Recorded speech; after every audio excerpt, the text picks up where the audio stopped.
प्रीति Raghunandan. Corona महामारी पर सियासत का रोज नया अंदाज सामने आ रहा है। महाराष्ट्र में कोरोना सारे रिकॉर्ड तोड़ चुका है। अभी भी महाराष्ट्र में सबसे ज्यादा केस सामने आ रहे हैं, लेकिन शिवसेना के सांसद संजय राउत को उत्तर प्रदेश की तस्वीर देखकर बहुत तकलीफ हो रही है। हालांकि तकलीफ होने में कोई बुराई नहीं है, लेकिन क्या सियासत को जायज माना जा सकता है? उधर कांग्रेस महासचिव प्रियंका वाड्रा ने देशवासियों को पत्र लिखा है और कहा है कि हम होंगे कामयाब, यानी साथ मिलकर हम कोरोना को मात देंगे। लेकिन इसी चिट्ठी में वो सरकार को कोसते हुए दिख रही हैं। अगर कोरोना से लड़ने में कहीं कोई कमी दिख रही है तो सवाल उठाना चाहिए, सरकारों को आगाह भी करना चाहिए, चाहे वो केंद्र की मोदी सरकार हो या फिर अलग अलग राज्यों की सरकार हो। लेकिन सवाल सियासत पर है, जिसकी इस वक्त देश को कोई जरूरत नहीं है। लेकिन आज एक बड़ा सवाल यह कि क्या 18 साल से ज्यादा उम्र के लोगों को हर राज्य में आसानी से वैक्सीन मिल जाएगी? क्योंकि कई राज्य वैक्सीन की कमी का दावा कर रहे हैं। तो आज इन तमाम मुद्दों पर होगी देश की सबसे बड़ी बहस। सियासत के वायरस पर लगाम कब?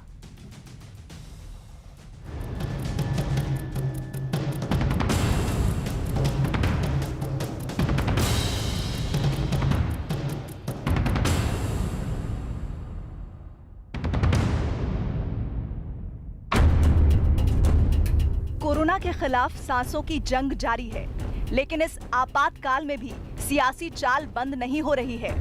महाराष्ट्र कोरोना के कहर से बेहाल है, लेकिन शिवसेना के संजय राउत को उत्तर प्रदेश की चिंता सता रही है। सेकंड वेव में थोड़ी सी गड़बड़ हुई है। जैसे प्रधानमंत्री ने कहा, आज अंतर्राष्ट्रीय स्तर पर इंटरनेशनल लेवल पे हमारी देश की बहुत बदनामी हो रही है। जिस तरह से उत्तर प्रदेश, चाहे लखनऊ हो, चाहे कानपुर हो, चाहे गाजियाबाद, जिस तरह से वहाँ के जो पिक्चर सामने आ रहा है वो बहुत चिंताजनक है। लेकिन उसका ऊपर टिक्का टिप्पणी करने से हम सब मिलकर उत्तर प्रदेश जैसे राज्यों को भी क्या मदद कर सकते हैं, ये हमको देखना पड़ेगा। इससे पहले कांग्रेस महासचिव प्रियंका वाड्रा ने देशवासियों को एक पत्र लिखा और कहा कि हम होंगे कामयाब। लेकिन इस चिट्ठी में उन्होंने सरकार पर जमकर सवाल उठाया और कहा, इस सरकार ने देश की उम्मीदों को तोड़ दिया है। मैंने भी कभी ये नहीं सोचा था कि ऐसी मुश्किल घड़ी में कोई सरकार और उसका नेतृत्व इस कदर अपनी जिम्मेदारियों को पीठ दिखा सकता है। 1 मई से 18 से ज्यादा उम्र वालों को वैक्सीन लगने की शुरुआत हो रही है। इसके लिए रजिस्ट्रेशन शुरू हो गया है, लेकिन वैक्सीन की कमी का मुद्दा भी बार बार उठ रहा है। हमें वैक्सीनेशन ड्राइव जोरदार करनी चाहिए। देश भर में तो खाली अभी तक लॉकडाउन ही होता चला आ रहा है। लॉकडाउन के साथ में नागरिकों को वैक्सीनेशन देने का काम अगर केंद्र सरकार ने की होती तो आज हमारा देश जो है वो दुनिया के सामने इस तरह हाल में नहीं दिखता। साथ ही कोरोना वैक्सीन की केंद्र और राज्यों के लिए अलग अलग कीमत पर सियासी बवाल मचा है। तो आज इन तमाम मुद्दों पर होगी देश की सबसे बड़ी बहस। तो सियासत के वायरस पर लगाम कब लगेगी? इस बहस को, इस चर्चा को शुरू करने से पहले आज महामारी में राष्ट्र धर्म का विश्लेषण कर लेना बहुत जरूरी है, जिसमें सबसे पहली बात, महामारी पर 13 राज्य मेरा राज्य से बाज आना चाहिए। संजय राउत को तकलीफ हो रही है कि उत्तर प्रदेश में क्या हो रहा है, उत्तर प्रदेश को तकलीफ हो रही है कि महाराष्ट्र में क्या हो रहा है। तो इस तरह की नीति से ऊपर उठकर आना चाहिए। ये वक्त नहीं है ऐसा कुछ करने का। समस्या हर राज्य के साथ है, इस पर राजनीति बंद होनी चाहिए। दोषारोपण से बाज आ जाइए नेतागण, आगे वक्त मिल जाएगा जब उबर जाएंगे मौजूदा हालात से। एक और बात जो बहुत अहम है, कुछ जगहों पर अस्पतालों, दवाओं, ऑक्सीजन की कमी दूर करनी होगी और ये हम सबको एक साथ मिलकर करनी होगी, और तभी हम एक भारत श्रेष्ठ भारत की कतार में बढ़ चढ़कर खड़े हो पाएंगे। साथ ही साथ एक और महत्वपूर्ण बात वो है कि सबको जल्दी से जल्दी वैक्सीन मिले, ये सुनिश्चित करना होगा। और ये सुनिश्चित किसको करना होगा? आज उन्हीं जिम्मेदार लोगों से बातचीत भी होगी। साथ ही साथ नेताओं का जोर सियासत पर नहीं, समस्या को सुलझाने पर हो।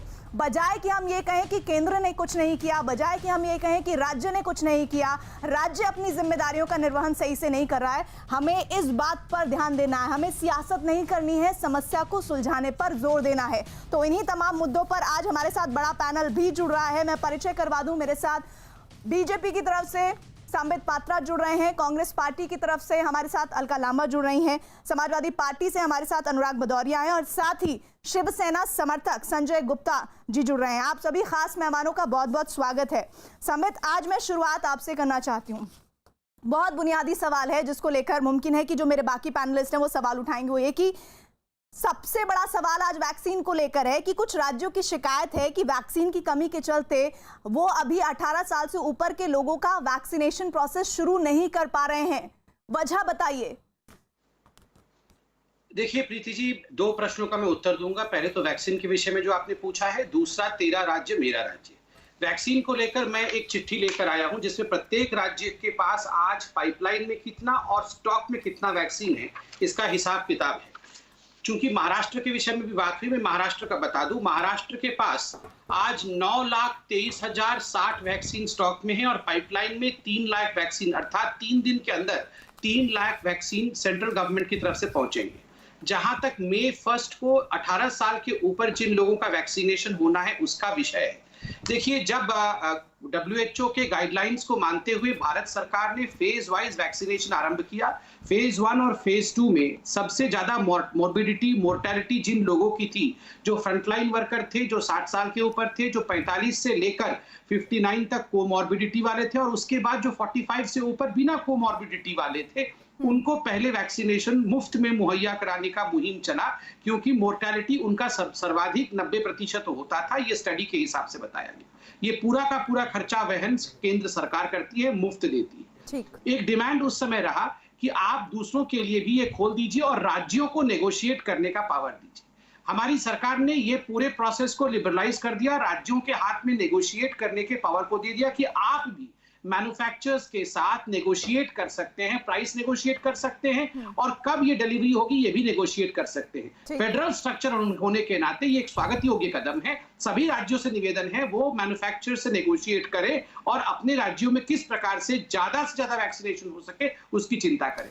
मैं आपसे और 10 सेकंड लेके दूसरे प्रश्न का भी उत्तर देना चाहूंगा, जिसमें 13 राज्य मेरे राज्य की बात हुई। मुझे बहुत दुख के साथ कहना पड़ रहा है, संजय राउत जी को इस प्रकार से फुट एंड माउथ डिजीज वाली बीमारी जो हम देख रहे हैं वो उन्हें नहीं करना चाहिए। महाराष्ट्र में आज भी थाने में अस्पताल में आग लगने के कारण 4 कोविड मरीजों की मौत हुई है।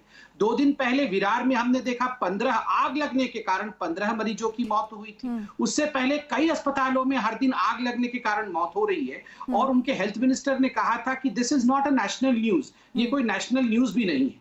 सर्वाधिक केस 60% केस आज महाराष्ट्र से आ रहे हैं। 24 घंटे में 895 डेथ, दिल्ली में 385 हुआ है, तो महाराष्ट्र में 895 डेथ 24 घंटे में हुआ है। एक एम्बुलेंस में 22 लाशों को ठूस करके जानवरों की तरह उन्हें स्मशान घाट बीड़ में लिया जाता है। उसके बाद भी संजय राउत जी को उत्तर प्रदेश में देखने की आवश्यकता पड़ रही है। मैं हाथ जोड़ के संजय राउत जी से कहूंगा, संजय राउत जी, ये राजनीति करने का मौका नहीं है। आप पहले जो मृतक हैं महाराष्ट्र में उनके लिए एम्बुलेंस की व्यवस्था करिए। एक एम्बुलेंस में 22 40 लोगों को ठूस करके इस प्रकार की अमानवीय प्रदर्शन मत करिए और लोगों को जलने से बचाइए कम से कम। संजय गुप्ता, क्या दिखाने की कोशिश हो रही है संजय राउत के जरिए? संबित पात्रा कह रहे हैं कि उन्हें चिंता उत्तर प्रदेश की ज्यादा हो रही है, महाराष्ट्र की तरफ देख ही नहीं है। ऐसा लग रहा है महाराष्ट्र की बात होते ही आंखें बंद कर लेते हैं। नहीं, देखिए, उत्तर प्रदेश हो या महाराष्ट्र हो, ये देश हमारा है। अगर महाराष्ट्र में किसी भी तरह की कोई दुर्घटना घटती है तो जिस तरह से बीजेपी उसके विषय में चर्चा करती है, तो इसी तरह से अगर मान लीजिए उत्तर प्रदेश की स्थिति थोड़ी चिंताजनक होती है तो उसमें अगर कांग्रेस ने या शिवसेना ने या संजय राउत जी ने उस पर चिंता व्यक्त की है तो चिंता व्यक्त करना तो हमारे देश के नेताओं का काम ही है। अगर हम चिंता व्यक्त नहीं करेंगे और उस पर सरकारों को संज्ञान में लेने के लिए नहीं कहेंगे तो फिर राजनीति कैसी और राजनेता किस तरह के? तो अगर आज उत्तर प्रदेश में जिस तरह से हालात हुए हैं तो उसमें अगर बात कर दी तो इसमें राजनीति की बात नहीं होनी चाहिए। अगर मान लीजिए महाराष्ट्र के अंदर कोई दुर्घटना घट गई और वहां पर दुर्घटना घटने के बाद किसी हादसे में लोगों की मृत्यु होती है तो उस पर राजनीति करने की बजाय, उस पर इस तरह की बात करने की बजाय कि सरकार को किस तरह से कटघरे में खड़ा करें, ये देखने की जरूरत है कि जख्मों पर मरहम किस तरह से लगाया जाए। आज केंद्र सरकार हो या स्टेट गवर्नमेंट हो, दोनों ही बहुत अच्छे से कोरोना से किस तरह से लड़ा जाए इस मापदंडों को देखने की कोशिश कर रही हैं। और मैं इस बात की प्रशंसा भी करता हूं। मैं मानता हूं कि स्टेट गवर्नमेंट के लेवल पर और केंद्र सरकार के लेवल पर बहुत सी लापरवाहियां हुई है। जो डिसीजन दिसंबर में लिए जाने चाहिए थे ऑक्सीजन प्लांट लगाने के, वो नहीं लिए गए। केंद्र सरकार की तरफ से नोटिफिकेशन होम सेक्रेटरी होम द्वारा कई बार कह देने के बावजूद भी कुछ ऐसी चीजें केंद्र सरकार की तरफ से हुई, स्टेट गवर्नमेंट की तरफ से भी हुई कि जिससे हमारे देश के अंदर केस बढ़े। क्या कुंभ को रोका नहीं जा सकता था? कुंभ को रोका जा सकता था। संजय गुप्ता जी, यही उत्तर संजय प्रदेश में राउत 2 दिन पहले कह रहे थे कि सारी की सारी गलती अगर किसी की है तो मोदी सरकार की है। नहीं, देखिए, केंद्र सरकार तो एक तरह से पिता की तरह होती है और केंद्र सरकार ने जिस तरह से जो नेग्लिजेंसी की है उसके लिए तो बोला ही जाएगा। जिस तरह से ऑक्सीजन प्लांट लगाने का काम केंद्र सरकार को करना चाहिए था, वो नहीं हुआ। संजय जी, उसके विषय में कहा केंद्र की जाएगा। जिम्मेदारी होती है, लेकिन राज्य में स्वास्थ्य किसकी जिम्मेदारी होती है, ये भी बताइए। देखिए, कोरोना वाले मामले में केंद्र सरकार और स्टेट गवर्नमेंट दोनों की जिम्मेदारियां हैं। दोनों की पूरी जिम्मेदारियां कि किस तरह से उस पर काम किया जाना है। ऐसा थोड़ी है कि सिर्फ स्टेट गवर्नमेंट का या सिर्फ केंद्र सरकार का है, ऐसा नहीं है। हमारे देश के संघीय ढांचे में इस तरह के प्रावधान है कि किस तरह से स्टेट गवर्नमेंट की भी जिम्मेदारी और किस तरह से जो लोग आज कालाबाजारी कर रहे हैं उनको फांसी की सजा दी जाए, उनको गोली मारी जाए। इस तरह की अदालतें आज इस बात को कहती हैं, ये बात केंद्र सरकार को बोलनी चाहिए। इस तरह के फैसले किए जाने चाहिए। जो भी इस टाइम किसी भी तरह की वैक्सीनेशन के साथ, किसी भी तरह के इलाज के साथ, किसी भी तरह के हॉस्पिटल के अंदर या किसी भी दवाई के साथ कालाबाजारी करता है, उसको गोली मारने के आदेश हो, उसको फांसी देने के आदेश हो। इस बात को अदालतें कह रही हैं। केंद्र सरकार को भी तो कहना चाहिए। इस तरह के कानून पास किए जाने चाहिए जिस तरह से उत्तर प्रदेश में जो भी दौर में नीति निर्धारण तो बहुत दूर की बात है, जो सख्त कानून है उनको लागू करवाने में बहुत ज्यादा कोताही बरत रहे हैं और हालात इस कदर खराब हो चुके हैं। देखिए प्रीति जी, संजय गुप्ता जी एक अच्छे व्यक्ति हैं, मेरे मित्र भी हैं और अच्छे व्यक्ति हैं, इसलिए आज अनायास ही उनके मुख से कई बार सच्चाई निकली। आज उन्होंने आपके शो में कहा कि कई बार सेंटर से नोटिस आने के बावजूद ऑक्सीजन प्लांट बनाया नहीं राज्य ने। कई बार सेंटर से चेतावनी आने के बाद जिस प्रकार से मुस्तैदी से काम होना चाहिए था राज्य सरकार का, वो नहीं हुआ। कहीं ना कहीं उनके दिल में भी दर्द है। दूसरा उन्होंने कहा कि अगर हम चिंता, संजय भाई मैं आपके बीच में बिल्कुल नहीं, संजय भाई मैं आपके बीच में बिल्कुल नहीं बोला था। ऐसे तू मैं करेंगे तो यहाँ भी सख्त कानून बनाना पड़ेगा, है ना? ठीक है। देखिए संजय भाई आपने खुद कहा कि अगर हम उत्तर प्रदेश के बारे में चर्चा नहीं करेंगे, उनकी आलोचना नहीं करेंगे तो ये राजनीति कैसी और हम राजनेता कैसे। आज तो डिबेट का मुख्य मुद्दा ही यही है कि राजनीति नहीं होनी चाहिए। और तीसरा विषय, गोली मार दे, लोगों को गोली मार सकती है सरकार, मुझे तो लगता नहीं है इस प्रकार का कोई प्रावधान हमारे संविधान में है, हमारे कॉन्स्टिट्यूशन में है। अरे ब्लैकमेलिंग कर रहे हैं उसके लिए संजय भाई मैं उत्तर दे रहा हूं। जो लोग ब्लैकमेलिंग कर रहे हैं, ब्लैक मार्केटिंग कर रहे हैं, होर्डिंग कर रहे हैं, उनके लिए कानून है, कानून उनको सजा देगी। उनको केंद्र सरकार गोली मार दे और सड़क पे गोली मार दे, मुझे लगता है इस प्रकार का प्रावधान कॉन्स्टिट्यूशन ऑफ इंडिया में नहीं है और ना ही किसी कोर्ट ने कहा है कि केंद्र सरकार उनको गोली मारे। इस प्रकार के आज कॉन्स्टिट्यूशन को बदलने की जरूरत है। लोग मौतों पर राजनीति कर रहे हैं, सुनिए अपना जेब भर रहे हैं। तो क्या सुनिए मेरी बात सुनिए ध्यान से, बीच में चिल्लाने की आवश्यकता नहीं है, आराम से सुनिए। कल एक बहुत महत्वपूर्ण न्यूज आया कि शिवसेना के एक विधायक ने रेमडेसिविर मेडिसिन जो है उस इंजेक्शन को बहुत बड़े तादाद में उसने होर्डिंग किया हुआ था। उन्होंने माफी नहीं मांगी, बाद में कहा कि मैं होर्डिंग नहीं किया हुआ था, मैं तो यहाँ अपने कार्यकर्ताओं को देने के लिए आया था। क्या उनको गोली मार देनी चाहिए?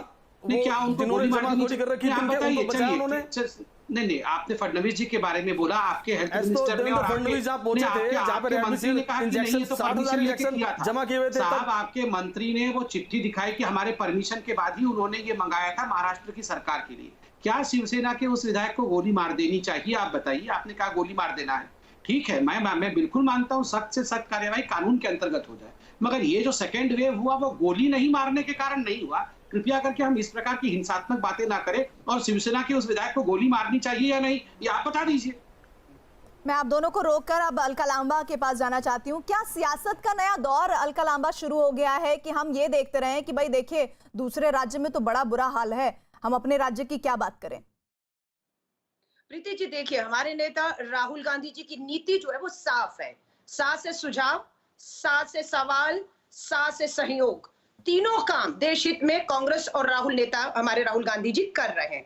मैं राजनीति नहीं करूंगी, मैं विरोध भी नहीं करूंगी, पर देश हित में क्या हम सुझाव और सवाल नहीं पूछे? अगर वो राजनीति है तो मैं पूछना चाहती हूँ मद्रास हाई कोर्ट, उसका दिल्ली हाई कोर्ट, उसके बाद आज इलाहाबाद हाई कोर्ट, क्या वो सवाल करके इन्हें फटकार लगाकर वो भी राजनीति कर रहे हैं? वो भी तो वही कर रहे हैं जो हम लोग बार बार बोल रहे हैं आपसे। 1 मई से वैक्सीन नीति शुरू हो रही है, पूरे देश में वैक्सीन लगेगी, नीति नहीं वैक्सीन लगेगी। राज्य आपसे वैक्सीन मांग रहे हैं, सीरम कह रहा है कि हम 15 मई से पहले, आप कह दीजिए सबको लगेगी 1 से, लेकिन वैक्सीन नहीं है। 15 तारीख भाजपा के प्रवक्ता बोल रहे हैं हमने राज्यों पर छोड़ दिया, भागतोल निगोशिएशन करें। ये भागतोल का समय है? सीरम 400 रुपए राज्यों को दे रहा था, हो हल्ला बचाया, राहुल गांधी जी सब कांग्रेस आवाज ना उठाती तो सीरम 100 रुपया कम नहीं करता। राज्य सरकारों को 400 था, अब 300 कम कर दिया। हमारा फिर वही मांग है, 1 नेशन 1 प्राइस होना चाहिए। 80 करोड़ गरीबों को जिन्हें मुफ्त राशन दे रहे हैं उनके लिए मुफ्त वैक्सीन होनी चाहिए। इसकी कोई नीति नहीं है, सारा ठीक रहा राज्यों पर। अब आप कहेंगे कि कांग्रेस अपने राज्यों पे बोले, दूसरे, ये तेरा मेरा अपना कहां से हो गया? मुझे बताइए, कांग्रेस के 3 राज्य हैं, राजस्थान, छत्तीसगढ़, पंजाब। आप हमसे वो हक छीन सकती हैं कि हम बाकी राज्यों के लिए आवाज नहीं उठाएं? हम उत्तर प्रदेश, मध्य प्रदेश या दूसरे राज्यों में, आज आंध्रा में, हैदराबाद में, तमिलनाडु में, केरला में जो हो रहा है, हम खामोश रहे? क्यों? क्योंकि वो हमारे राज्य नहीं। ये तू मैं मेरा तेरा कर कौन रहा है? आप अगर हम कहेंगे हम सिर्फ 5 राज्यों की बात करें, 3 कांग्रेस शासित, 2 हमारे सहयोगियों के, बाकी देश के 31 राज्यों को 28 हमारे राज्य, 8 हमारे केंद्र छोड़ दें, तो ये आपकी भूल है, ये कांग्रेस छोड़ेगी नहीं। संयोग की बात है, राहुल गांधी जी ने जो है कोरोना सेना करके 20,000 की फौज खड़ी कर दी है। अभी फोन आया था हमारे श्रीनिवासन यूथ कांग्रेस के अध्यक्ष को, आरएमएल हॉस्पिटल दिल्ली में ऑक्सीजन के बिना मरीज बाहर दम तोड़ रहा था, फटाफट वहां पर ऑक्सीजन का पहुंचाने का काम कर रहे हैं। इन्होंने कहा महाराष्ट्र सरकार को जो है ऑक्सीजन की कमी है, ऑक्सीजन के वो वाहन नहीं है। मैं कहूंगी सोनिया गांधी जी ने रायबरेली में 1 करोड़ 17 लाख रुपया अपनी जो सांसद निधि में से दिया है। सब सांसद क्यों नहीं दे रहे हैं? क्यों नहीं ये सहयोग? ये जनता का ही तो पैसा, कोई एहसान तो नहीं कर रहा कोई देकर। आज रायबरेली के अंदर एम्स, जो जिसकी नींव कांग्रेस ने रखी थी, आज वहीं पर 1 करोड़ 17 लाख से जो है कोविड का एक अस्पताल बनकर तैयार हो गया। पैसा नहीं था प्रशासन के पास, प्रशासन को 1 करोड़ 17 लाख मिला, हो गया। अलका लांबा, क्या आपको सिर्फ ये लग रहा है कि इस मौजूदा स्थिति में जो कुछ कर रही है वो कांग्रेस पार्टी कर रही है और कांग्रेस पार्टी के शीर्ष नेतृत्व कर रहे हैं, उनके सांसद कर रहे हैं, ये आप जो महिमा मंडन कर रही हैं, ये कहकर आप क्या साबित करना चाहती हैं? देखिए, नहीं, मैं कुछ साबित नहीं कर रही हूँ। जिनको मदद पहुंच रही है ना, वो सब देख रहे हैं कि भारतीय राष्ट्रीय युवा कांग्रेस राहुल गांधी जी के नेतृत्व में, जो सत्ता में नहीं है, मात्र 3 राज्यों में सरकार है। देश में हमारी सरकार नहीं, राज्यों में हमारी सरकार नहीं, 31 ऐसे राज्य हैं। फिर भी वहां पर हमारी टीम सहयोग कर रही है। मानवीय आधार पर हमारे जितने भी जिला ऑफिस है वो कन्वर्ट कर दिए गए कंट्रोल रूम में। तो ये राजनीति है। तो मुझे लगता है इस तरह की राजनीति की प्रीति सख्त जरूरत है। भाजपा के मुख्यालयों को क्यों कंट्रोल रूम में नहीं बदल दिया गया? यहाँ तक कि हाई कोर्ट ने इन्हीं के दिल्ली के सांसद को कहा है, आपको ये लाइसेंस किसने दिया कि आप अपने घर से दवाइयां बांटेंगे? ये हाई कोर्ट ने, गौतम गंभीर इन्हीं के सांसद है, उनसे सवाल किया है। हमसे सवाल किया होगा तो हम जवाब देंगे। ठीक है, इन बातों पर संबित पात्रा से उत्तर ले लेते हैं। संबित, एक तो ये बताइए कि 1 नेशन 1 प्राइस वैक्सीन को लेकर क्यों नहीं हो पा रहा है? आप बार बार ये कह रहे हैं कि हम तो भाई मुफ्त दे रहे हैं, लेकिन वो जो मुफ्त देने का जो प्रोसेस है वो राज्यों को ऐसा लग रहा है कि बहुत एक्सपेंसिव मिल रहा है, केंद्र से ज्यादा महंगे दाम पर मिल रहा है। इसको थोड़ा क्लियर कीजिए, क्योंकि व्यूअर जो है, वो जो दर्शक है जिसे अब 18 से ऊपर और 45 से नीचे है, उससे लगवाना जाना है वैक्सीन को, वो कैसे जाएगा? ये पूरा प्रोसेस जरा बताइए। देखिए, आपने बहुत सही सवाल पूछा है और मुझे लगता है इसको अच्छे तरीके से समझाने की आवश्यकता है। 1 नेशन 1 प्राइस की जो डिमांड आ रही है और क्या मुफ्त देना चाहिए, देखिए इसको समझ लीजिए जरा। जहां तक वैक्सीनेशन का सवाल है, मैंने आपको इससे पहले भी बताया कि WHO के गाइडलाइन के हिसाब से ये देश बहुत बड़ा है, 135 करोड़ का है जो फ्रंटलाइन वर्कर है, और बाकी जो 45 साल के ऊपर और जो 60 साल के ऊपर है उनको मुफ्त लगाया जा रहा है। जो मैन्युफैक्चरर है वो भारत की सरकार मैन्युफैक्चरर नहीं है, प्राइवेट प्लेयर्स मैन्युफैक्चरर है। डिमांड उसके बाद आता है मार्केट को ओपन कर दिया जाए, स्टेट गवर्नमेंट की इन्वॉल्वमेंट हो और उसके बाद प्राइवेट प्लेयर्स। देखिए, मैं चुप हो जाता हूँ, मैं कोई बात नहीं, आप इनसे बुलवा लीजिए, मैं बिल्कुल चिल्लाऊंगा नहीं और मुझे कोई मैं बिल्कुल नहीं करूंगा। लोगों को इसको समझना है तो मैं समझा दूंगा। मैं कोई क्वेश्चन किया है और ये इस लिहाज से बहुत जरूरी है, क्योंकि मैं विश्वास नहीं करता हूँ। आपसे अगर बोलना है तो रुकिए, संबित पात्रा 1 मिनट रुकिए, अलका आप भी रुकिए। सच ये है कि हमें लगातार व्यूअर्स ये बार बार मैसेज कर रहे हैं, पूछ रहे हैं सवाल कि भाई ये जो केंद्र और राज्यों के बीच में वैक्सीनेशन को लेकर, दाम को लेकर लड़ाई हो रही है, आखिर ये है क्या? तो इसे समझने के लिए हम संबित पात्रा का जवाब तो सुन ले। अलका, संबित, मैं इसको अच्छे से समझा देता हूँ। देखिए, मैं कोई बात नहीं, छोड़ दीजिए, मैं चिल्लाना बिल्कुल नहीं चाहता हूं। समझना है तो आप प्रीति जी मुझे आराम से समझाने दीजिए, वरना आप इनको बोलने दीजिए। बोलिए। प्रीति जी देखिए, पहली बात तो है कि जो वैक्सीनेशन ड्राइव चल रहा था और चल रहा है फेज 1, फेज 2, फेज 3 का, उसमें पूरा का पूरा केंद्र सरकार फ्री कर रही है। और जो कहा जा रहा है केंद्र और राज्य में ये पार्थक्यता क्यों? आप मुझे प्रीति जी बताइए, केंद्र सरकार अगर 50% वैक्सीन भेजती है तो केंद्र सरकार कुछ निर्माण भवन में तो नहीं रखती है उसको, ना ही उसको संसद भवन के अंदर रख के अपने लोगों को वैक्सीनेट कर देती है, वो राज्यों को देती है। वो 50% मुफ्त वैक्सीन वो झारखंड को देती है, वो छत्तीसगढ़ को देती है, वो महाराष्ट्र को देती है, वो ओडिशा को देती है, वो उत्तर प्रदेश को देती है, अर्थात राज्य के लोगों को ही लगता है। तो कोई राज्य और केंद्र अलग नहीं है। नंबर 1, उस समय एक डिमांड था, 3 डिमांड थे कि आप स्टेट्स को इसमें इन्वॉल्व करिए और लिबरलाइज कर दीजिए, ओपन मार्केट करिए, मतलब सारे वैक्सीन मार्केट में लाइए, जिसको जो वैक्सीन मन है वो लगाएगा। तीसरा, प्राइवेट प्लेयर्स को इन्वॉल्व करिए ताकि वो भी बड़े तादाद में इसमें काम कर सके। और ये कांग्रेस की चिट्ठी में भी था, शशि थरूर ने भी कहा, बाकी लोगों ने भी कहा था, राहुल जी ने भी कहा था। सरकार ने कहा ठीक है हम इसको लिबरलाइज करते हैं। अब स्टेट गवर्नमेंट भी मैन्युफैक्चरर्स के साथ नेगोशिएट कर सकती है, प्राइसिंग को लेकर नेगोशिएट कर सकती है, किस क्वांटिटी में वो खरीदेगी वो नेगोशिएट कर सकती है। अब देखिए, लोग कहते हैं कि ज्यादा रेट में केंद्र सरकार कम रेट में और राज्य सरकार ज्यादा रेट में, ऐसा नहीं है। जो 100 मिलियन वायल्स पहले केंद्र सरकार ने ऑर्डर किया था रिस्क असेसमेंट प्राइस में, उसमें 150 प्रति वायल दिया गया था केंद्र सरकार को। अब SII ने, सीरम इंस्टीट्यूट ऑफ इंडिया ने क्लियर कर दिया है कि इसके बाद जो भी वायल दिया जाएगा केंद्र सरकार को, वो पहले 400 रुपए में था, आज कम करके 300 रुपए में कर दिया गया है। राज्य सरकार को भी वो 300 में दिया जाएगा। फिर भी राज्य सरकार चाहे तो 300 से 200 करने के लिए वो सीरम इंस्टीट्यूट ऑफ इंडिया के साथ या कोवैक्सीन के भारत बायोटेक्निक्स के साथ बैठ करके ये चर्चा कर सकती है कि हमसे और कम कैसे करेंगे, हम बल्क में लेंगे तो कम कर देंगे। लेकिन संबित पात्रा, उसमें एक सवाल ये भी है कि उद्धव सरकार सामने आती है और ये कहती है कि हम 1 मई से वैक्सीनेशन ड्राइव नहीं शुरू, तो इसकी वजह क्या है ये तो बताइए। वो कह रहे हैं हमारे पास वैक्सीन पहुंचेगी नहीं तो हम ड्राइव कैसे शुरू करेंगे?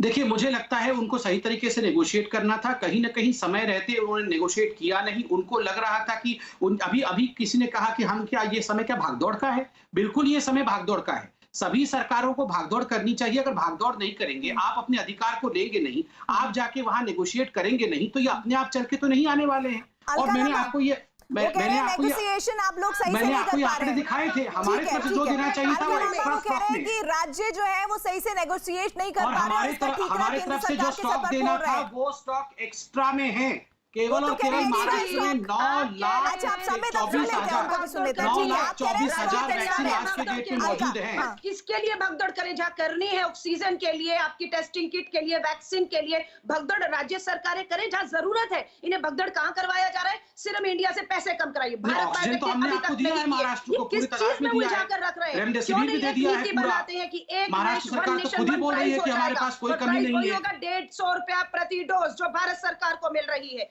ये मुनाफाखोरी की भगदड़ करवा रहे हैं। ये जहां हमारी ताकत लगनी चाहिए वहां नहीं लग रही है। आपका जो है कनाडा से आप जो है 10 बिलियन US मांगते हैं और वही 130 बिलियन डॉलर आप अपने संसद और संसद के सचिवालय बनाने में खर्च कर रहे हैं। मैं सोच रही हूँ कनाडा का प्रधानमंत्री भी क्या सोच रहा होगा कि 10 बिलियन डॉलर। इनकी तो कहीं और राजनीति करने की इच्छा है। संसद के सचिवालय तक पहुंच गए। आपकी प्राथमिकताएं, वैक्सीन को छोड़ करके संसद के सचिवालय, प्राथमिकताएं क्या है? देश डूब रहा है, इन्हें संसद भवन चाहिए, पैसा नहीं है, वेंटिलेटर के पैसा नहीं है, वैक्सीन के लिए पैसा नहीं है। उसको बीच में लाने की क्या राज्यों को आप कह रहे 300 रुपए में वैक्सीन खरीदिए, पैसा नहीं है, बंद कर दीजिए। संसद भवन का जो प्रोजेक्ट चल रहा है, लाइए वो 20,000 करोड़ दे दीजिए राज्यों को ताकि राज्य मुफ्त वैक्सीन अपने गरीब लोगों को लगा सके। ये सुझाव दे रही हूँ आपको, ये सुझाव है। ये लोग तय करें, ये अलका लांबा कांग्रेस की तरफ से सुझाव दे रही है या राजनीति कर रही है कि संसद भवन 20,000 करोड़ का बंद करिए और वो 20,000 करोड़ राज्य को दीजिए ताकि राज्य गरीबों को मुफ्त वैक्सीन लगा सके। आपने उन पर आर्थिक बोझ डाल दिया है। पीएम केयर फंड में पैसा आप लेंगे, पूरे विश्व से 10-10 बिलियन फंड से ही आपको मुफ्त दे रहे हैं। पीएम केयर फंड से आज 500 ऑक्सीजन प्लांट पूरे देश में हम बनाएंगे। पीएम केयर फंड के माध्यम से आज क्रायोजेनिक टैंकर आ रहे हैं। पीएम केयर फंड के माध्यम से महाराष्ट्र को वेंटिलेटर, सारे वेंटिलेटर केंद्र ने पीएम केयर फंड से दिए। आज महाराष्ट्र में संख्या कम होने लगी है, वो पीएम केयर फंड के कारण हो रहा है। रेमडेसिविर इंजेक्शन आपको पीएम केयर फंड से मिला है। सारी चीज तो हम पीएम केयर फंड से ही दे रहे हैं। दोनों में से किसी की आवाज नहीं समझ आ रही है। ऐसे में मुझे रुख करना पड़ेगा अनुराग भदौरिया का। अनुराग भदौरिया, बार बार ये सवाल उठ रहा है कि केंद्र ने कुछ नहीं किया, लेकिन क्या सिर्फ ये कहकर राज्य अपनी जिम्मेदारी से बच सकते हैं?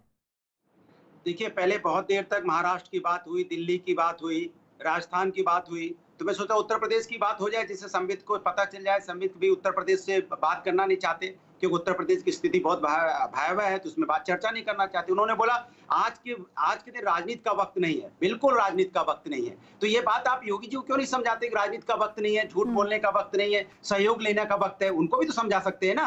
वो आके बोलते हैं कि यहाँ पे कोई गैस की, कोई ऑक्सीजन की कमी नहीं है, कोई बेड की कमी नहीं है, वेंटिलेटर की कमी नहीं है, बेड की कमी नहीं है, फिर लोग यहाँ पे रोड पे क्यों, फिर लोगों की मौतें क्यों हो रही है बिना ऑक्सीजन के, बिना बेड के, बिना वेंटिलेटर के? उनको भी समझाइए, उनको समझाइए कि ये भाई वक्त राजनीति और झूठ बोलने का नहीं है। उनको बताइए कि इस समय हम समाजवादी लोग उनके साथ खड़े हैं, क्योंकि उत्तर प्रदेश के लोगों की मौतें हो रही हैं, जिसका डाटा आप दिखाना नहीं चाहते, डाटा से कालाबाजी कर रहे हैं, आंकड़े से कालाबाजी खेल रहे हो। और मैं उनसे ये भी कहना चाहता हूँ कि हमने आपके सांसद, आपके विधायक, आपके मंत्रीगण, आपके मिनिस्टर कह रहे हैं कि उत्तर प्रदेश के अंदर में ऑक्सीजन की कमी है, बेड की कमी है, लोगों की मौतें हो रही हैं। तो क्या आपने तो पूरे वैक्सीनेशन प्रोसेस को ही खारिज कर दिया था। आपने कहा था ये बीजेपी की वैक्सीन है। कीर्ति जी बोलने दीजिए ना, आप अभी किस साइड खड़े हैं ये क्लियर कीजिए, आप अपनी बात रखिए। आप क्यों बताने की कोशिश कर रही हैं? बोलने दीजिए ना आपको। अनुराग भदौरिया जी, आप मुझे ये बताइए कि आप किस साइड खड़े हैं। आप तो वो लोग हैं जिन्होंने आपने वैक्सीन को ही बीजेपी की वैक्सीन मुझे बोलने दीजिए। कीर्ति जी, आप बीजेपी के प्रवक्ता तो नहीं है, आप बोलने दीजिए। आप बीजेपी के प्रवक्ता नहीं है, आप बीजेपी को मत बचाइए। ऊपर वाला देख रहा है, आपको भी देख रहा है कि आप इंसानी धर्म नहीं अपना रही है। मैंने बोलना शुरू किया, बीजेपी को बचाना शुरू कर दिया आपने। अरे मुझे बोलने दीजिए, कम से कम 50 सेकंड बोल दूं, उसके बाद आप रोक लीजिएगा, सवाल पूछ लीजिएगा। यही तो दिक्कत है देश की। प्रीति जी, इंसानियत जगाइए अंदर से। अगर आप लोग ऐसा करेंगे तो ये ऊपर वाला माफ नहीं करेगा आपको कि सच्चाई आप आने देना नहीं चाहते। यहाँ पे लोगों की मौतें हो रही है, बिना ऑक्सीजन के लोगों की मौतें हो रही है, बिना बेड के लोगों की मौतें हो रही है, बिना यहाँ वेंटिलेटर से लोगों की मौतें हो रही है, और आप मजाक करते हो। आप लोग सिर्फ बचाने की कोशिश कर रहे हो। आप दिल्ली महाराष्ट्र के पीछे पड़े रहते हो। यहाँ पे आगरा की हालत देखिए, सुल्तानपुर में पता है सुल्तानपुर में क्या हुआ? रात को मेडिकल कॉलेज से वहां के डॉक्टर और नर्स वहां से भाग गए, क्योंकि वहां इतने मरीज आ गए, इतने लोग आ गए, अचानक वहां इतनी भीड़ बढ़ गई कि छोड़ के हॉस्पिटल भाग गए। आगरा में देखिए ऑक्सीजन की कमी से लोगों की मौतें हो गई। लखनऊ में आके देखिए क्या हालत है, शमशान घाट में लाइन लगी है, लोग अपनी डेड बॉडी जलाने का इंतजार करते हैं। यही मैं कहना चाहता हूँ, ये योगी जी को दिखाई नहीं देता क्या?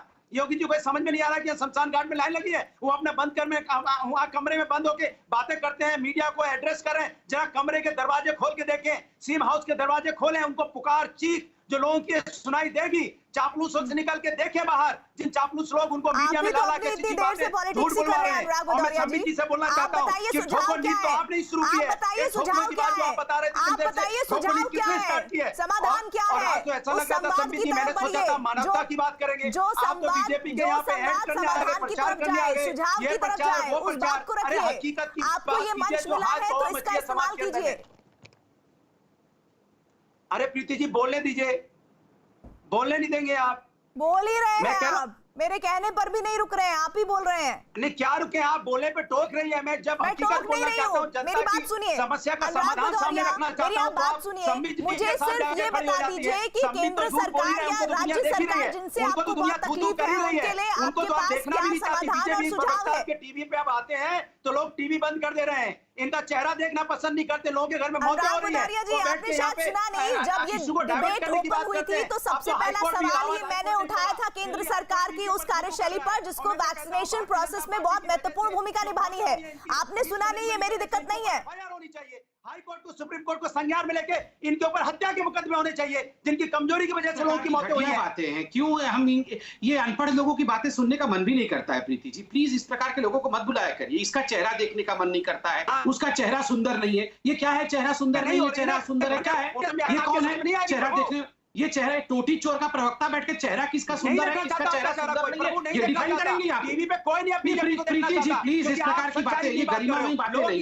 किसका चेहरा कैसे है, ये कौन है डिफाइन करने वाले कि चेहरा किसका सुंदर है, किसका चेहरा सुंदर नहीं है? ये कौन है? उनकी माँ, उनके बाप, ये बहुत गलत बात है प्रीति जी, आप इस प्रकार की बातों का अलाउ कर रहे हैं। किसका चेहरा देखना टीवी में लोग पसंद करते हैं, नहीं करते हैं, इस प्रकार की टिप्पणी नहीं होनी चाहिए। मैं आपसे रिक्वेस्ट करती हूँ कि आप शांत रहें, और अनुराग भदौरिया मैं चाहती हूं कि आप सार्थक बहस करें, आप सुझाव बताएं, आप ऐसे ही समाधान की तरफ इशारा करें या बात रखें जो केंद्र सरकार और राज्य सरकार को मदद करें। सर मैं फिर से आपको मौका दे रही हूं, प्लीज आप अपनी बात को रखिए।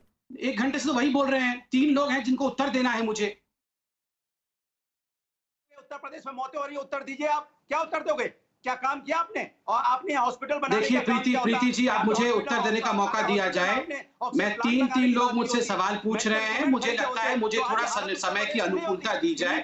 मैं सीरियसली इन विषयों का उत्तर देना चाहता हूँ। 30 सेकंड दीजिए आप अनुराग भदौरिया को अपनी बात कंप्लीट करने के लिए। 1 सेकंड में मत दीजिए। जनता नहीं, इनको ये देखना चाहती है, आपका चैनल बंद कर देगी। प्रीति जी, आपको समय दे रही हूँ, आपको काहे को चिढ़ हो रही है? प्रीति जी, आपको काहे को गुस्सा आ रहा है? आपको काहे को खींच हो रही है? बात तो सुनिए अनुराग भदौरिया जी, शांति से सुनिए, अपनी बात को रखिए। इतना चिल्लाने की, चिल्ला चोट करने की आवश्यकता नहीं है। आप अपनी बात रखेंगे तो भी उसी पिच में सुनाई पड़ेगी, और जब आप चिल्लाएंगे तो भी उसी पिच में सुनाई पड़ेगी। करने में खर्च किया ना प्रीति जी, चुनाव प्रचार में खर्च किया इतना पैसा, अगर इन्होंने मेडिकल इक्विपमेंट खरीदने में खर्च कर लिया होता तो आज लोगों की जान बच जाती। इनको सत्ता ज्यादा प्यारी है, जनता प्यारी नहीं है, नहीं देखना चाहती जनता चलिए, इनको। आपने सारे सवाल उठा लिए। सत्ता प्यारी है, जनता प्यारी नहीं है। संबित पात्रा जवाब दीजिए, और उन तमाम सवालों का भी जवाब दीजिए जो अलका लांबा ने आपसे पूछे हैं, क्योंकि वो जो नेगोशिएशन की आप बात कर रहे हैं वो नेगोशिएशन उस लेवल पर नहीं हो रहा है जिस लेवल पर चाहिए था, क्योंकि हर स्तर पर नेगोशिएशन है। बेड के लिए नेगोशिएशन करना है, ऑक्सीजन के लिए नेगोशिएशन करना है, अस्पतालों की मौजूदगी के लिए नेगोशिएशन करना पड़ रहा है। प्रीति जी देखिए, 3 लोग मेरे से सवाल पूछ रहे हैं। प्रीति जी, मुझे तो अनुकूल समय दीजिए और अकेले में बोलने दीजिए।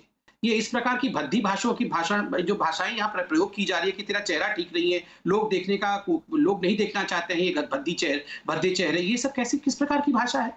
इस प्रकार के डिबेट होने चाहिए। ये किस प्रकार का भड़ास था अभी यहाँ पे? जो लोग कह रहे थे, जिनके नेता कह रहे थे ना ना ना ना, ये तो बीजेपी का वैक्सीन है, कोई मत लगाना, और जब हमारी सरकार आएगी तब जाके भारत का वैक्सीनेशन हम करेंगे, अभी कोई वैक्सीनेशन मत लगाना, ये वैक्सीन से तो नुकसान होता है। वो लोग आके यहाँ पर भाषण देंगे, उन लोगों को हम सुनेंगे यहाँ पर, और यहाँ पर वो हमें हिसाब किताब मांगेंगे। अरे घर के टोटी तक नहीं छोड़ते हैं। लेकिन मुद्दे पर आते हैं, जवाब दीजिए कि उत्तर प्रदेश में एक दिन में 30,000 केसेस आ रहे हैं। जवाब दीजिए इस पर। उन लोगों से हमें खुद सीखने की आवश्यकता नहीं है जो घर का फर्श और टोटी चोरी करके लेते हैं। इसलिए मैं आपको कुछ चीज दिखाऊंगा यहाँ पर। आप कह रही हैं कि क्या प्रिपरेशन हुआ, ये मैं आपको डेट बताता हूँ, 7/4/2020। ये 7/4/2020 को तमाम राज्य सरकारों को केंद्र सरकार ने चिट्ठी लिखा कि आने वाले समय को भांपते हुए आप सभी ऑक्सीजन प्लांट का निर्माण करना आरंभ कर दें, ताकि ऑक्सीजन प्रोडक्शन बढ़ जाए और इंडस्ट्रियल ऑक्सीजन कैसे मेडिकल लिक्विड ऑक्सीजन में कन्वर्ट हो उसकी चिंता करें। राज्यों ने हाँ सब देख लिया, उसके बाद कुछ नहीं। साथ चिट्ठी लिखी गई 5 जनवरी को, 25 फरवरी को, 27 फरवरी को, और उसके आगे भी कि आप अपने इंफ्रास्ट्रक्चर को रैंप अप करिए। आप याद करिए, आज से चंद दिनों पहले तक महाराष्ट्र की सरकार, अभी 4 दिन पहले महाराष्ट्र की सरकार ने क्या कहा कि हमारे पास ना ऑक्सीजन की कमी है, ना रेमडेसिविर की कमी है, ना बेड्स की कमी है। अगर कमी नहीं है तो कौन दे रहा है? फिर ये पीएम केयर फंड से ही आ रहा है ना। अगर कमी हो जाती है तो मोदी जी क्या कर रहे हैं? क्यों नहीं पीएम केयर फंड से मोदी जी ने दिया? पीएम केयर फंड कहां खर्च हो गया? और जब टोपे साहब, जो कि उनके हेल्थ मिनिस्टर हैं, परसों कहते हैं कि हमें कोई कमी नहीं है और अब संख्या केसेस की कम होने लगी है, तो मोदी जी कुछ नहीं कर रहे हैं। तो ये मंगल ग्रह से सब कुछ आ रहा है क्या? ये मोदी जी दे रहे हैं ना, ये केंद्र सरकार ही दे रही है ना, तभी तो इनके संख्या कम कैसे होने लगी? अगर अच्छा गप और कड़वा थू, ये ऐसे कैसे हो जाएगा? कड़वा थू ऐसे कैसे हो जाएगा? दूसरी बात, आपने उत्तर प्रदेश पे जवाब नहीं दिया। प्रीति जी, उत्तर प्रदेश में आप देखिए, मैं तो आंकड़ों के हिसाब, फिर ये सारे लोग चिल्लाएंगे, ये टोटी चोर पार्टी के प्रवक्ता को बोलिए चिल्लाना बंद करें। उत्तर प्रदेश में उत्तर प्रदेश में आप देखिए, जहां तक योगी आदित्यनाथ जी को पहले मैं धन्यवाद दूंगा, उन्होंने गरीबों के लिए जो कहा है कि जिनको सरकारी अस्पताल में जगह नहीं मिलेगा उनको प्राइवेट हॉस्पिटल भर्ती करेंगी और वो पैसा जो है वो राज्य सरकार वहन करेगी। ये कोई छोटी बात नहीं है, ये भी बड़ा निर्णय है, मैं बिल्कुल मानता हूं। बहुत सारी मुश्किल उत्तर प्रदेश में भी होंगी और हैं भी, लोग परेशान हो रहे हैं और कमी भी होगी, इसमें कोई, मैं अगर यहाँ पर इसको नकार दूं तो लोग मुझे ठीक नहीं मानेंगे, मगर इस प्रकार से चिल्लाना, इस प्रकार से कहना कि किसी प्रकार की व्यवस्था नहीं हो रही है। उत्तर प्रदेश तो वैक्सीनेशन ठीक कर रही है। उत्तर प्रदेश का 33 करोड़ जनसंख्या, देश के पूरे विश्व की one of the biggest states में से काउंट होता है उत्तर प्रदेश। उसके बावजूद जिस प्रकार से उत्तर प्रदेश अपने रिसोर्सेज को मोबिलाइज और मैनेज कर रहा है, वह भी महाराष्ट्र को सीखना चाहिए उत्तर प्रदेश से। केवल महाराष्ट्र में खड़े होकर उत्तर प्रदेश को देखना ये उचित बात है क्या? लेकिन ये सच है संबित कि उत्तर प्रदेश में भी लगातार रिपोर्ट्स आ रही हैं और लोग अस्पतालों के बाहर मर रहे हैं, और यहाँ बिल्कुल मैं कह रहा हूं, यहाँ पर बिल्कुल मोर्टेलिटी है, बिल्कुल लोग परेशान हैं, मैं इसको नकार नहीं रहा। अगर ना भी करे संजय राउत चिंता, तो हर किसी को उस प्रदेश की चिंता होनी चाहिए। उस प्रदेश की क्यों, भारत की चिंता होनी चाहिए। लेकिन संजय गुप्ता जी, इस बात का जरा मुझे जवाब दीजिए, वो ये कि अभी बता रहे थे, चिट्ठी का जिक्र कर रहे थे संबित पात्रा कि भाई 7/4/2020 में एक चिट्ठी लिखी गई कि आप मोबिलाइज कीजिए अपने हेल्थ सिस्टम को, आप ऑक्सीजन के लिए प्लांट लगाने की तैयारी कीजिए। आप लोगों ने क्या किया? खास तौर पर महाराष्ट्र की सरकार ने उन चिट्ठियों पर कुछ संज्ञान लिया? शायद लिया होता तो ये स्थिति महाराष्ट्र में नहीं होती। देखिए, मैं इस बात से सहमति रखता हूं कि केंद्र सरकार के लेवल पर भी और स्टेट गवर्नमेंट के लेवल पर भी बहुत सी बातों को नजरअंदाज किया है। जो काम अक्टूबर नवंबर दिसंबर में हो जाने चाहिए थे वो नहीं हुए। लेकिन आज अगर हम इन्हीं बातों को करते रहे तो उसका समय नहीं है। आज सबसे अहम मुद्दा ये है कि किस तरह से कोरोना महामारी के अंदर जो लोग इसको अपना व्यापार बना रहे हैं और लोगों की मौत के साथ अपनी जेबें भर रहे हैं, उनके खिलाफ किस तरह से सख्त कानून बनाए जाएं, क्योंकि आज इसको ही रोकने के लिए सबसे बड़ा एक अहम काम है। बात ठीक है, लेकिन ऐसा नहीं है ना कि अगर कुछ अच्छा हो तो राज्य सरकार ने किया और कुछ बुरा हो तो केंद्र सरकार ने किया, ये तो नहीं चलेगा। नहीं, इस टाइम तो अच्छा केंद्र सरकार भी कर रही है और स्टेट गवर्नमेंट्स भी कर रही है। वो ठीक है कि हम आरोप प्रत्यारोप लगाते हैं, कमियां निकालते हैं एक दूसरे की, वो एक अलग बात है। लेकिन अच्छा काम हमारे देश के अंदर ना सिर्फ केंद्र सरकार कर रही है बल्कि स्टेट गवर्नमेंट्स भी कर रही है और म्युनिसिपल कॉर्पोरेशन भी कर रही है। तो हमें उनको एप्रिशिएट करने की भी जरूरत है। ऐसा नहीं है कि हम सिर्फ एक दूसरे को नीचा दिखाने की कोशिश करें। आज वैक्सीनेशन का काम जितने अच्छे तरीके से हमारे देश के अंदर स्टेट गवर्नमेंट्स कर रही है और केंद्र सरकार ने जिस तरह से वैक्सीनेशन दिया है और म्युनिसिपल कॉर्पोरेशन भी जिस तरह से लगाने का काम कर रही है, इसकी तारीफ की जानी चाहिए। जिस तरह के मापदंडों को उन्होंने अपनाया, इसके लिए उनकी प्रशंसा की जानी चाहिए। सिर्फ क्रिटिसिज्म ही नहीं होना चाहिए, क्रिटिसिज्म हो ये तो जरूरी है ही। हमारे देश के नेताओं का काम ये है कहीं अगर कोई कमी पेशी है तो उसके लिए बोला जाए, लेकिन अगर कोई अच्छा काम हो रहा है तो उसका एप्रिसिएशन भी होना चाहिए। तो मैं इस बात को कहना चाहूंगा कि इस तरह को ये देखना जरूरी है कि और किस तरह से कड़े कानून बनाए जाए कि जिससे कि कालाबाजारी रोकी जाए, और ये भी देखा जाए कि किस नॉर्म्स को सख्ती से पालन किया जाए और किसको नहीं किया जाए।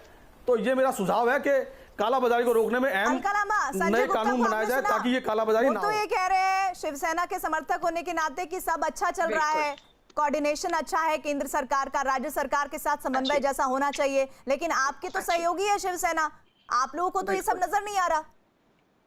नहीं, मेरी बात सुनिए, हमारे सहयोगी हैं और संजय गुप्ता जी ने अभी कुछ कहा था, उस पर आगे बढ़ा रही हूँ। उन्होंने बहुत ज्यादा रोष है कि ब्लैक मार्केटिंग, कालाबाजारी ऑक्सीजन दवाओं की नहीं रुक रही, फांसी तक दे दीजिए। मैं एक सुझाव देना चाहती हूँ भाजपा के प्रवक्ता के माध्यम से उत्तर प्रदेश के मुख्यमंत्री को, जो ऑक्सीजन मांग रहा है उस पे एनएसए लगाया जा रहा है, उनकी संपत्ति जब्त कर रही है। संजय गुप्ता जी का सुझाव मत मांगिए, फांसी मत चढ़ाइए, कम से कम जो ऑक्सीजन मांग रहा है उस पे एनएसए मत लगाइए, उसकी संपत्ति मत जब्त करिए, हिम्मत दिखाइए। जो कालाबाजारी ऑक्सीजन की कर रहा है उस पे एनएसए उसकी संपत्ति जब्त करके दिखाएं, तब इस सरकार को मानेंगे। लेकिन हो उल्टा रहा है, गंगा उल्टी बह रही है। जो ऑक्सीजन मांग रहा है, जो दवाएं मांग रहा है, उन पे एनएसए लग रहा है, उनकी संपत्ति उत्तर प्रदेश के मुख्यमंत्री जब्त करते हैं, और जो कालाबाजारी कर रहे हैं उन्हें बचाने का काम ये कर रहे हैं, क्योंकि मुनाफाखोरी की सरकार है और मुनाफाखोरी इनका जो है अब आदत हो चुकी है, इनका डीएनए बन चुका है मुनाफाखोरी का। डेटाबेस दिया ये मेरी जानकारी में तो नहीं है, लेकिन महाराष्ट्र पे भी एक लाइन बोलिए कि वहां पर सहयोग है राज्य सरकार और केंद्र सरकार का कि नहीं? नहीं, मैं महाराष्ट्र के बारे में नहीं, मैं दिल्ली के बारे में बता सकती हूं। महाराष्ट्र के लिए सहयोगी बता रहे हैं, सहयोग मिल रहा है, बहुत अच्छी बात है और इसमें कोई दो राय नहीं। महाराष्ट्र और भारत की राजधानी दिल्ली 1 और 2 नंबर पे खड़े हैं, जिन्हें कोरोना की सबसे बड़ी मार पड़ी और जिसे सबसे ज्यादा मदद और मलहम की जरूरत है केंद्र सरकार से। लेकिन दोनों जगह राजनीति हो रही है। दिल्ली में तो जीएनसीटी एक्ट के माध्यम से मुख्यमंत्री की सारी ताकतें एलजी के पास आ गई हैं। अब लोगों को यह भी समझा दे कि कल से मुख्यमंत्री के पास नहीं, एलजी के पास जाएं, अगर ऑक्सीजन नहीं है, वेंटिलेटर नहीं है, बेड नहीं है। साफ बात मैं कह रही हूँ आपसे। संबित, जवाब दीजिए। देखिए, पहले तो इन्होंने जो कहा कि उत्तर प्रदेश में जिनके पास जो ऑक्सीजन मांग रहे हैं उन पे एनएसए लगा दिया, उसकी बात मैं बता दूं। शशांक जी का केस कल आपने देखा होगा। शशांक नाम के एक व्यक्ति ने ट्वीट किया कि मेरे नाना जी की मौत हो रही है कोविड से, उनको ऑक्सीजन की आवश्यकता है, उनको ऑक्सीजन भेजा जाए। और अमेठी का केस था, तुरंत स्मृति जी को उन्होंने टैग किया, स्मृति जी ने तुरंत उस नंबर पे फोन किया जहां शशांक बता रहे थे। 3-4 बार शशांक को फोन करने के बाद शशांक फोन नहीं उठाए तो स्मृति जी ने वहां डीएम से बात की कि आप जाके इलेक्ट्रॉनिक ट्रैकिंग करके वहां पहुंचिए और ऑक्सीजन दे के आइए। ऑक्सीजन सिलेंडर लेके डीएम और एसपी वहां गए जहां पर ये इलेक्ट्रॉनिक ट्रैकिंग हुई। वहां मालूम पड़ा ये शशांक के नाना जी नहीं है, ये तो कोई दूसरे और किसी के व्यक्ति हैं और उनको कोविड नहीं हुआ है और ना ही किसी ने ऑक्सीजन के लिए कहा है उनको। तो ये एक अफवाह थी, जिस अफवाह के लिए उन पे एनएसए नहीं लगा है और उनको गिरफ्तार भी नहीं किया गया, उनको जेल में नहीं डाला गया है और उनके खिलाफ कोई कार्यवाही नहीं की गई। केवल उनको पुलिस ने कहा कि आप इस तरह का अफवाह मत फैलाइए। आप बोलिए प्रीति जी, क्या अफवाह फैलाना उचित है? क्या अफवाह फैलाना उचित है? तो इसमें तो एनएसए नहीं लगा है, ना ही कोई प्रॉपर्टी जब्त किया जा रहा है। तो यहाँ पर झूठ फैलाने का काम तो कांग्रेस पार्टी कर रही है। और मैं धन्यवाद कहूंगा कांग्रेस पार्टी को कि उन्होंने माना कि महाराष्ट्र में केंद्र सरकार पूरी तरह से मदद कर रही है और केंद्र सरकार के मदद के कारण आज महाराष्ट्र में केस कम हुआ है। यह आज कांग्रेस पार्टी की प्रवक्ता ने माना है, शिवसेना के प्रवक्ता ने भी माना है। तो कहीं ना कहीं ये जो राजनीति कर रहे हैं इसे रोकने की आवश्यकता है। जो खुद तो डूब रही है, उत्तर प्रदेश को भी लेकर डूब रही है। गंभीर मुद्दे पर आपको हंसी क्यों आ रही है? मुझे हंसी इस बात पे आ रही है ये तो कि संबित जी 24 करोड़ लोगों की बात हो रही है। 24 करोड़ लोग उत्तर प्रदेश में हैं और आप एक घटना उठा के ला रहे हो, उस पे कार्रवाई भी करना चाहते हो। ऐसे आपदा के सामने में आपके मुख्यमंत्री कह रहे हैं कि अगर कोई बोलेगा गैस की कमी होगी, यहाँ पे गैस की कमी हो जाए या कोई बोलेगा बेड की कमी है या हॉस्पिटल में वेंटिलेटर नहीं है, उसके ऊपर में आप ऑक्सीजन की कमी पे एनएसए कार्रवाई कर देंगे, उसके ऊपर कहेंगे हम उसकी संपत्ति जब्त कर लेंगे। तो आप सांसद ने कहा है कि ऑक्सीजन नहीं है तो उसकी संपत्ति जब्त कर लीजिए। उसने बोला, उत्तर प्रदेश के मोहल्ला के सांसद ने बोला बीजेपी के कि ऑक्सीजन की कमी, उसकी संपत्ति जब्त कर लीजिए। आपके मंत्री कह रहे हैं उनकी संपत्ति जब्त कर लीजिए। मैं तो कह रहा हूँ जिन लोगों की मौतें हो गई है, जिन लोगों की मौतें हो गई है, उनकी बिना ऑक्सीजन की वजह से जिन लोगों को ऑक्सीजन नहीं मिला, जिनको उनकी मौतें हो गई, उनकी संपत्ति जब्त कर लीजिए। कैसे आपके मुख्यमंत्री आपने उत्तर प्रदेश को दिया है, संपत्ति जब्त हुई, किसी की संपत्ति जब्त नहीं हुई है। बचाने के लिए यहाँ पर कुछ लोग डॉक्टरों को पीट रहे थे, उनको आप दोनों एक साथ बोल रहे हैं, किसी को कुछ समझ नहीं आ रहा है, किसी की आवाज नहीं पहुंच पा रही दर्शकों तक। संबित, बारी बारी से बोलिए, पहले आप शुरू कीजिए। देखिए देखिए इरफान नाम के लोग और उनके इरफान और उसके परिवार के लोग डॉक्टर और नर्स को पीट रहे थे, उनकी गिरफ्तारी हुई। तब से कांग्रेस पार्टी और समाजवादी पार्टी कह रही है कि इरफान को आपने गिरफ्तार क्यों किया, इनके ऊपर कोई केस नहीं लगना चाहिए। मुझे लगता है इस प्रकार की राजनीति और वो भी धार्मिक राजनीति अभी करना बिल्कुल अनुचित है। डॉक्टर नर्सेस को किस प्रकार से बेरहमी से पीटा जा रहा था, वो वीडियो आपने देखा है। एक वो टेबल फैन उठा करके नर्स को मारा, बेचारी नर्स सड़क नीचे पड़ी हुई थी, जान बचाने के लिए वो गुहार कर रही थी पैर पकड़ करके। क्या उसको गिरफ्तार नहीं होना चाहिए? क्या उसको सलाखों के पीछे नहीं होना चाहिए? अभी तो शिवसेना कह रही थी गोली मार देना चाहिए, ये लोग कह रहे गिरफ्तार भी नहीं होना चाहिए। केवल वो इरफान है तो गिरफ्तार मत करो, ये किस प्रकार की बात है? क्यों नहीं गिरफ्तार होगा वो? मैं बताता हूं, अगर कोई नर्स को और डॉक्टर को पीटेगा तो बिल्कुल गिरफ्तार होगा, चाहे वो कोई भी हो। नर्स और डॉक्टर को कोई पीटेगा और उनकी जान को खतरे में डालेगा तो वो गिरफ्तार होगा। इसमें किसी प्रकार का संशय मत रखिए। आप लोग जो डॉक्टर को पीटने वाले व्यक्ति के लिए कह रहे हैं कि उसको गिरफ्तारी नहीं होनी चाहिए, गलत बात। लगता है उन्होंने भी अपना जो फंड है पब्लिक मनी अमेठी की सांसद ने दे दिया है पीएम केयर फंड में, है ना? ये तो हाई कोर्ट ने भी कह दिया है कि कंडीशन देखिए, कागज मत इटली में दे दिया है, इटली में दे दिया है, इटली में दे दिया तो भी आपको इलाज मिलना चाहिए। हाई कोर्ट ने कहा है, वो कौन सा वो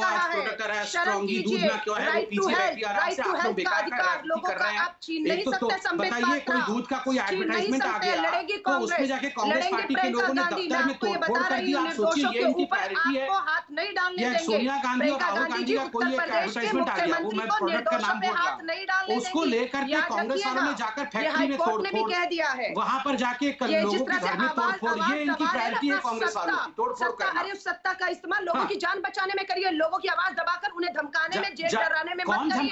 दुख की बात है, दुख की बात है। इरफान ने डॉक्टर को पीटा तो क्या इरफान को गिरफ्तार नहीं होना चाहिए? एक एक करके बात कीजिए, मेरा निवेदन है आप सबसे। सरकार जान की दुश्मन बन गई है, जिन्हें जान बचाने का काम करना चाहिए था। अनुराग भदौरिया, आप मुझे बताइए, आप जो अभी वीडियो का जिक्र संबित पात्रा कर रहे थे, आपको क्या उसमें झूठ नजर आ रहा था? प्रीति जी, तानाशाही सरकार है, बोलना मना है। सच बोलोगे तो आप पे एफआईआर हो जाएगी, जेल भेज दिया जाएगा। ये अंग्रेजों का शासन चल रहा है, ऐसा लगता है। तानाशाही, ऐसे माहौल में जहाँ लोग जिंदगी और मौत से लड़ रहे हो और सरकार तानाशाही कर रही हो। नहीं, जहाँ जिंदगी मौत से लोग लड़ रहे हो वहाँ सरकार तानाशाही कर रही हो। सरकार के खिलाफ अगर कोई सही बात बता देगा तो उसके ऊपर एनएसए लग जाएगा, उसके ऊपर में आप उसकी संपत्ति जब्त करेंगे। तानाशाही नहीं तो क्या है? ये मानव धर्म का अपमान नहीं तो क्या है? इंसानियत की हत्या नहीं तो क्या है? बताइए किसको भेजा गया? कहाँ पे? एनएसए बिना वजह किस पे लगाया गया, ये बताइए। अरे क्यों, आपके मुख्यमंत्री उत्तर प्रदेश के कह रहे हैं कि कोई अगर गैस की यहाँ पे ऑक्सीजन की अफवाह फैलाएगा, धमकाना ही तो है। माने आपको धमका दिया जाए कि कोई हॉस्पिटल वाला बेचारा कुछ बोले नहीं, कोई व्यक्ति उनके खिलाफ आवाज नहीं उठाए, तो अगर कोई आवाज उठाएगा तो उस पर एनएसए लग जाएगा, संपत्ति जब्त होगी। धमकाना ही तो है, और क्या है, ये धमकाने की तो कोशिश है। बजाय इनको कहना चाहिए था कि आपदा का वक्त है, आइए हम सब मिलकर एक साथ खड़े होते हैं, आइए आप भी आइए, विपक्ष आप भी आइए, मेरे साथ समाजवादी लोग आप भी आइए, आइए हम इस आपदा का मुकाबला करते हैं। और हम समस्या है सामने दिखाई पड़ रही है, आओ हम सब मिलकर इसका समाधान करते हैं। ये मुख्यमंत्री को बोलना चाहिए। तो तीन लोग मेरे से सवाल पूछ रहे हैं, मैं जवाब दे रहा हूं। अगर शांत हो जाए, तीन लोग सवाल पूछ रहे हैं तो उस पर कड़ी कार्रवाई होगी। संपत्ति जब्त होने की बात, एनएससी की बात हो रही है, ये आरोप लगा रहा है विपक्ष आप पर। मैं आपको बता रहा हूं, योगी जी ने कहा, क्या कहा योगी जी ने कहा, जो रेमडेसिविर अपने घर पे होर्डिंग करेगा, जो फेविफ्लू और बाकी एसेंशियल ड्रग्स अपने घर में होर्डिंग करेगा, जो ऑक्सीजन सिलेंडर होर्डिंग करता हुआ पकड़ा जाएगा, उसको एनएसए के अंतर्गत गिरफ्तार किया जाएगा। मैं इसको स्वागत योग्य मानता हूं। अगर आप होर्डिंग करेंगे, अगर आप ब्लैक मार्केटिंग करेंगे, अगर आप जान बचाने वाली दवाइयों के साथ इस प्रकार से खिलवाड़ करेंगे, तो आपके खिलाफ एनएसए लगना चाहिए। और अगर डॉक्टर और नर्सेस को पिटाई करेंगे, मैंने इरफान और उसकी फैमिली को, नर्स को और डॉक्टर को पीटते हुए देखा, हम सब ने वीडियो में देखा है किस प्रकार उत्तर प्रदेश में वो मंजर था। वो नर्स पड़ी हुई थी जमीन पे, मैं लोगों से कहूंगा ट्वीट करके अनुराग भदौरिया भाई को भेजो, वो नर्स जमीन पे पड़ी हुई थी, उसको आप टेबल फैन से मारे जा रहे हैं। वो पता नहीं अभी किस सिचुएशन में है। वैसे लोगों पे अगर एनएसए नहीं लगेगा तो किस पे एनएसए लगेगा? इनको इतनी आपत्ति क्यों है? अनपढ़ की तरह आप बचाने की कोशिश कर रहे हो, आदित्य को अनपढ़ की तरह बचा रहे हो। प्रभु पढ़ के आए, उन्होंने क्या बोला था? पढ़ के आए करो। इस चर्चा के अंतिम पड़ाव में अलका लांबा, आप जवाब दीजिए पहले जो बात कह रहे हैं संबित पात्रा। अनुराग भदौरिया रुक जाइए, सब्र कीजिए, सब्र कीजिए। या प्रीति जी क्या सवाल है? वो कह रहे हैं कि भाई उन्हीं के खिलाफ कार्रवाई हो रही है जो होर्डिंग कर रहे हैं, उन्हीं के खिलाफ कार्रवाई हो रही है जो नर्सेस के साथ, जो फ्रंटलाइन वॉरियर्स हैं उनके साथ बदसलूकी कर रहे हैं। प्रीति, हम और आप जब चर्चा कर रहे हैं ना, तो पूरी उम्मीद है कि उत्तर प्रदेश आपके चैनल को और हमारी चर्चा को बहुत अच्छी तरह सुन रहा होगा। उसे मालूम है कि आज कांग्रेस और प्रियंका गांधी जी लगातार जो चिंता व्यक्त कर रही है वो सच है या झूठ है। इनकी नजर में तो जो शव जल रहे थे वाराणसी के अंदर, उसको दीवारों से इन्होंने ढकने को, सच्चाई को ढकने का काम इन्होंने किया है। आज उत्तर प्रदेश ऑक्सीजन मांगते हैं तो कहते हैं आपके ऊपर एनएसए लगाकर संपत्ति जब्त की। ये जान रहा है उत्तर प्रदेश, त्राहीमाम है, ये मानने को तैयार नहीं है कि ऑक्सीजन नहीं है, बेड्स नहीं है, वेंटिलेटर्स नहीं है, आप वैक्सीन नहीं दे पा रहे हैं, समय पर टेस्टिंग कम हो गई है। ये उत्तर प्रदेश जानता है। हम सिर्फ चर्चा कर रहे हैं। उत्तर प्रदेश के लोगों की आवाज प्रियंका गांधी जी, कांग्रेस बनेगी, बिना डरे बनेगी। हमें पता है बीएसपी की बहन जी पूरी तरह खामोश कर दी गई है, और एक निडर खड़ी है तो वो प्रियंका गांधी उत्तर प्रदेश के लोगों की खड़ी है, ऑक्सीजन तक पहुंचा रही है। हमें कुल मिलाकर के सवाल है अनुराग भदौरिया, आपके 80 सांसद तो दिल्ली में बैठे हुए। आपकी आवाज नहीं आ रही क्या? अनुराग बोलिए, क्या क्वेश्चन पूछिए। सवाल ये है कि वो कह रहे हैं कि उन्हीं लोगों के खिलाफ कार्रवाई हो रही है जो होर्डिंग कर रहे हैं दवाइयों की, इंजेक्शंस की, या फिर जो कि फ्रंटलाइन वॉरियर्स के साथ बदतमीजी कर रहे हैं, बदसलूकी कर रहे हैं। देखिए संबित जी अनपढ़ की तरह बात कर रहे हैं, पढ़ लिख के नहीं आए हैं। अनपढ़ जिस तरह बोलता है ना कि बिना सुने कुछ बोलना है, सुन लीजिए उन्होंने क्या बोला। उन्होंने बोला कि उत्तर प्रदेश में ऑक्सीजन की कमी नहीं है, ऑक्सीजन की कमी नहीं है, बेड की कमी नहीं है। जो अफवाह फैलाएगा ऑक्सीजन कमी होने पे, उस पे हम एनएससी की कार्रवाई करेंगे, संपत्ति जब्त करेंगे। तो मैंने बोला कि मुख्यमंत्री जी का इतना निर्दयी हृदय है कि बजाय इसमें ये कहने की कमी है, आइए हम लोग मिलकर सब लोग उत्तर प्रदेश के चीफ मिनिस्टर विपक्ष कह रहे हैं निर्दयी है। देखिए मैंने अभी विपक्ष को सुना, कोई कह रहा है कि प्रियंका गांधी ही हमको इस कठिन घड़ी में उबार देगी, कोई कह रहा है अखिलेश जी ही मंत्र है जिनके माध्यम से देश आगे बढ़ जाएगा। ये तो यही तो कोरी, ये क्या, आपको क्या लग रहा है? मुझे तो बहुत तकलीफ के साथ कह रहा हूं मैं। अंग्रेजी में इसको कहते हैं सैडिस्टिक प्लेजर। ये कहीं ना कहीं एक सैडिस्टिक प्लेजर ले रहे हैं कि ये जो परिस्थिति आज भारत में हुई है, चलो मिलके लड़े, ऐसा नहीं है। चलो भारत को और कम करके दिखाएं। प्रियंका गांधी वाह वाह, राहुल गांधी वाह वाह, और वो टोटी चोर वाह वाह। ऐसा है संबित पात्रा कि दुख की घड़ी में कोई आनंद ले रहा है तो ये तो, इससे बुरा तो कुछ हो ही नहीं सकता, क्योंकि जिस दौर से हम गुजर रहे हैं, दूसरों की कमियां गिनाने से बेहतर है कि हम एक साथ मिलकर उन कमियों को खत्म करने की कोशिश करें। और इसी के साथ आप सभी पैनलिस्ट का हमारे साथ जुड़ने के लिए बहुत बहुत शुक्रिया। एक ब्रेक हम ले रहे हैं, आप देखते रहिए न्यूज़ 18 इंडिया।